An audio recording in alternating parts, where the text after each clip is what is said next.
Interstate 55. It's the first major interstate that I traveled its entire length of, and it is the only odd-digit interstate to cross the Mississippi River, and in fact does so twice, so it's the only interstate to do that as well. Let's take a look at I-55's route. I-55 does largely follow the Mississippi, or at least the lower Mississippi River, from New Orleans to St. Louis, and then cuts into Chicago following the old Route 66 route from St. Louis to Chicago. You're watching Control City Freak. This is the YouTube channel where we talk about interstate highways and the places that they are signed to go to. Okay, let's talk about northbound I-55. 55 starts here in the bayou of Louisiana, cutting off from I-10. The sign north for Hammond, which I think is not a great choice. Hammond kind of makes sense because it's where it meets I-12, so it's an interstate junction, but nobody's getting on I-12. If you wanted to go west on I-12, you just stay on I-10 here. If you wanted to go east on I-12, you'd bust a U-ey and go the other way. Here's the actual interchange, and wow, is that bad. The sign has fallen off, it looks like. I'm wondering if this is the result of a hurricane or something, because I saw in Street View not long ago the sign was intact. Going eastbound on 10, we don't even get an overhead sign for I-55, nor do we get a direct connection. So this is pretty weird to have a O interstate and a 5 interstate meet each other with such a small interchange. I do get it a little bit because if you're going this way on I-10, you probably wouldn't be getting on North 55 to begin with. You would have just taken I-12 in Baton Rouge to North 55, but still weird that there's no overhead sign. This is what I-55 looks like through much of the trip to Hammond. You see Hammond 29. It's a pretty nice road, actually. A little further on, still looks a similar way, and yeah, it's nice. I've enjoyed driving on this road. Here is where we meet I-12 in Hammond, and we see it is now signed 55 North Jackson, which is definitely the correct choice. And we see not too far past Hammond, Jackson 122, Louisiana 442 is our next intersection. Now we come to Pike County, Mississippi. This is what line is right at the state line. We can see that blue right ahead. We'll take a closer look. And yes, we see the proper Welcome to Mississippi sign here. Ooh, this is not a good sign of things to come. Gillsburg 2, Macomb 10. So now that we're in Mississippi, we are no longer signing Jackson. They have Macomb as the primary control city, and Macomb is only 10 miles away. So I don't know why this sign would not be, Macomb then Jackson. Here in Macomb, we now get North 55 Brookhaven Jackson. So it seems Mississippi, like Arkansas and like some other states, likes to put two cities on every sign. Here we skip ahead to Jackson, where we're going to meet I-20. So 20 for Vicksburg and Yazoo City, and then North 55, East 20, South 49 this way, although no control cities given here. And during the 55-20 concurrency, there is no exit. You can't exit until you're exiting on the split for either 55 or 20.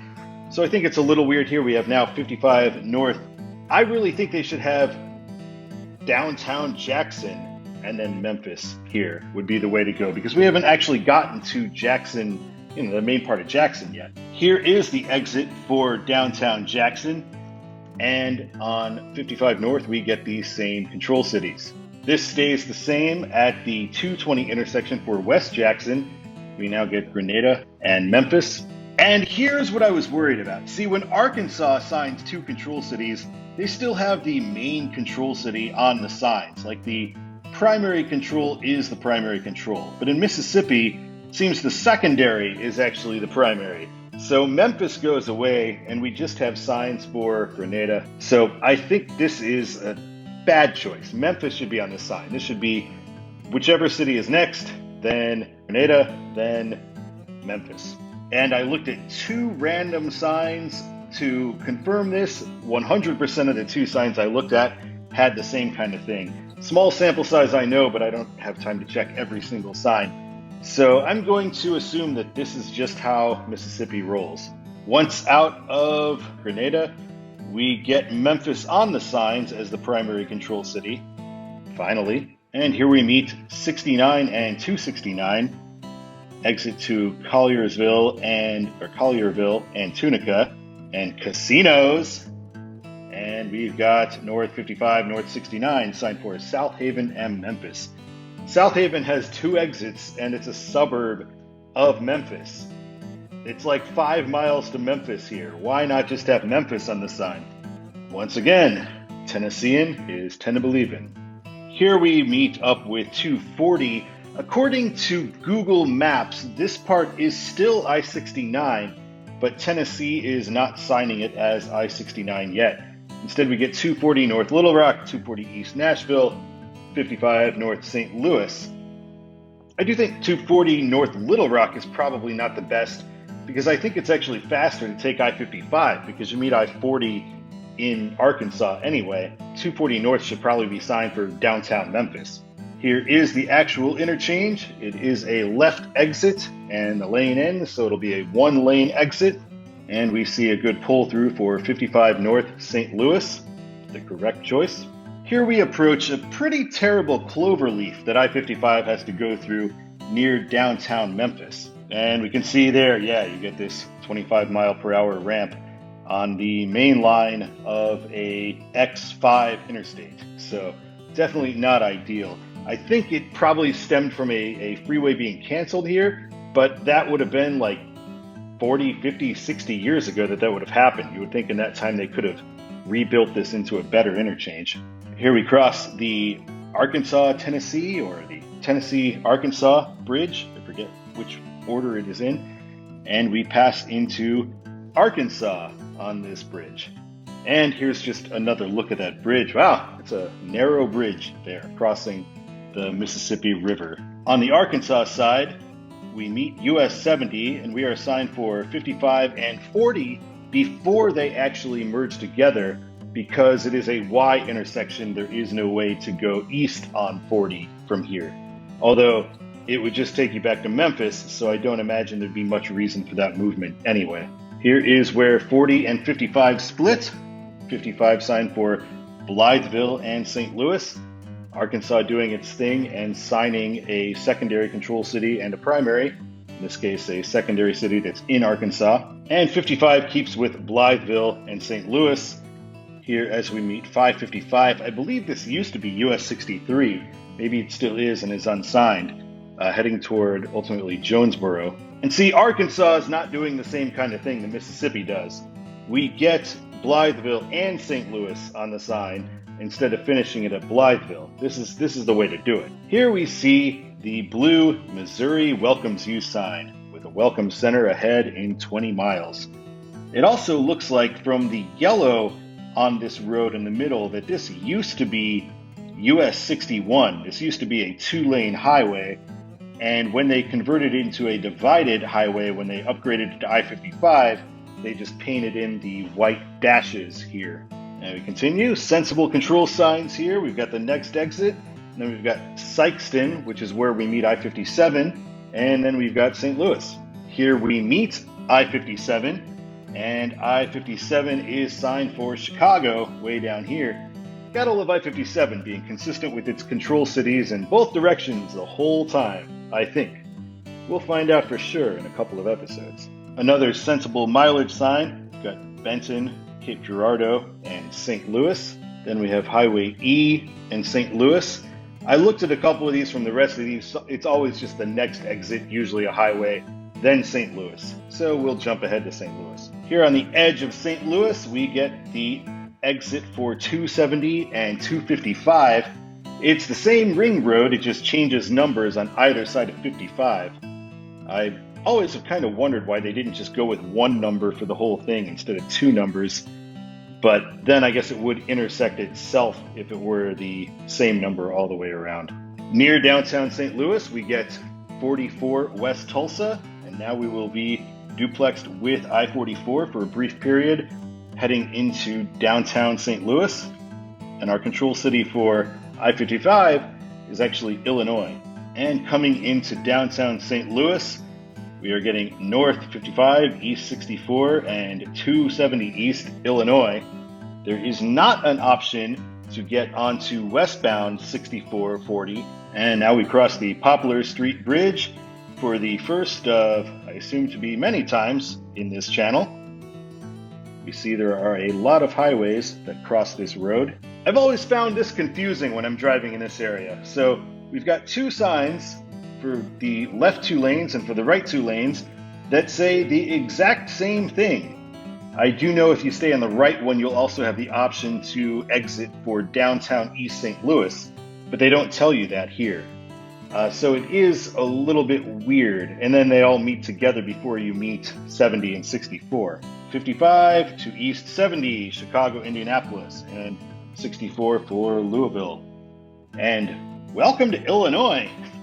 We've been in Illinois for 3 miles now before we get a welcome to Illinois sign. It's a weird one. And during the 55-70 duplex, biplex, we get Chicago, Indianapolis, and 255 has the control cities of Memphis and Interstate 270, because it just goes north to meet up with 270. Here is where I-55 and I-70 split and also meet 270. 55 is now signed for Chicago and Springfield. So interesting, it's not just Chicago anymore, it's 2 control cities, but I'm okay with this one. This time our secondary city is the state capital and one of the most well-known and large places in Illinois, so totally works. And 55, of course, keeps Chicago as the primary, as well it should. So Chicago 270, Springfield 77. Nearing Springfield, we get 72 West Jacksonville. That's a long road. And then North 55, East 72 for Chicago and Decatur, the 2 homes of the Chicago Bears. And now we get the exit for 155 North Peoria, 55 North Chicago. 55 kind of skirts around Peoria quite a bit, so there's a lot of exits for Peoria. Now we're going to meet up with I-74, which is also bound for Peoria. And here in the Bloomington Normal area, we are splitting with 74 and also having an exit for I-39 shortly. And here is the exit for I-39 north for Rockford, 55 north for Chicago. And now we get Joliet as our secondary control city now. So that is Chicagoland. This 55 I-80, this really is kind of the gateway to Chicagoland. I always feel like once you're at this exit, you're Chicago. Before this exit, you're not Chicago. So it is doing the Chicago thing with West 80 Iowa, East 80 Indiana, with states instead of cities. We'll talk about that when we get to I-80 though. This one's fun, 355, northwest suburbs, southwest suburbs. They used to have I think it might have been 355, where the exit just said suburbs for the control city. So that was kind of awesome. Here's our exit for 294, the Tri-State Tollway, with its control states of Indiana and Wisconsin, which are pretty common control destinations throughout the Chicago metro area, since most roads kind of orientate north and south. And Joliet Road here, that's cutting off here, is the original routing for Route 66. So if you want to go to downtown Chicago the surface route way, you could get off here, but it's going to take a long time to get there. Speaking of downtown Chicago, I thought this was awesome, that there were just these random birds in this Google Street View photo.